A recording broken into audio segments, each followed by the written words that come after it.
Depreme hastanenin yeni doğan ünitesinde yakalandılar. Hemen bebeklerin yanına koştular.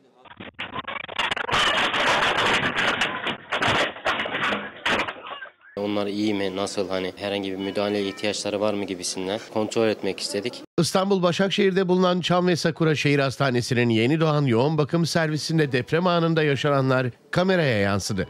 Görevli hemşireler depremle birlikte bebeklerin yanına koştu. Deprem anında herkes çok korktu ama bizim birinci önceliğimiz yeni doğan hemşireler olarak yeni doğanın sağlığı olduğu için hemen bebeklere koştuk. Hemşire Hubeydullah Görmez'in de diğer arkadaşı gibi önceliği bebekler oldu. Hastanemize dayanıklı ve sağlam bir hastane olduğu için hani onun da biraz böyle gönül rahatlığı vardı. Deprem izolatörlü hastaneler demek, deprem anında çalışabilecek hastaneler demek ve biz dün bunu da test etmiş olduk.